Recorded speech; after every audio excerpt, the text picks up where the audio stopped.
اس سے بھی کوئی انکار نہیں کہ موجودہ دور کی ریکوائرمنٹ کے مطابق ہمیں ایجوکیشن دینی چاہیے، اور اس کو بھی کوئی ڈینائی نہیں کر سکتا کہ a picture is worth than 1000 words، کہ تصویر دیکھنے کے بعد بہت سی چیزیں سمجھ میں آ جاتی ہیں. یہ تمام چیزیں حق، سچ اور بالکل ٹرو ہیں، اس سے کوئی انکار نہیں کر رہے ہیں. لیکن ہم جو بات کر رہے ہیں ہم یہ بات کر رہے ہیں کہ ہم ان تمام چیزوں کو ایکسیپٹ کریں گے within limitations of within discipline and within the definitions of our faith.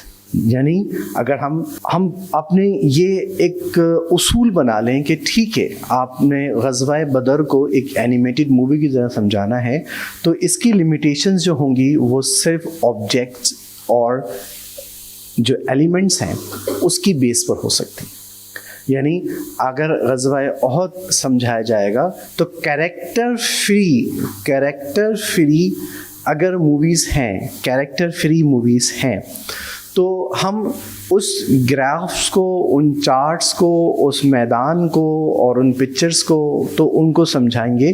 تو بچوں کو اصل میں سمجھنا کوئی شخصیت کی شکل و صورت نہیں ہوتی، زیادہ تر یہ چیزیں ہوتی ہیں.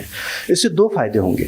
اگر اس سے پہلا فائدہ تو یہ ہوگا کہ بچوں کے یا کسی بھی سننے والے کے ذہن میں یہ بات راسخ ہو جائے گی کہ دین اسلام میں کسی کی تمثیل کی اجازت نہیں ہے، اگر اس چیز کو انٹیک کیا جائے گا. اور دوسری چیز یہ ہے کہ ان کی انڈرسٹینڈنگ جو ہے وہ کسی حد تک، کافی حد تک بہتر ہو جائے گی.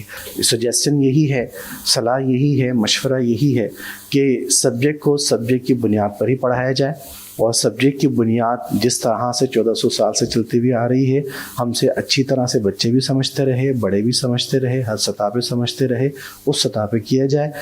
اینیمیشنز، ویژولائزیشن، ساؤنڈز، تمام چیزوں کا استعمال کریں. اس میں کریکٹر فری آپ موویز بنائیں اور اس میں کوشش کریں کہ تمام چیز کو ویژولائز کر لیں. there is no harm in it.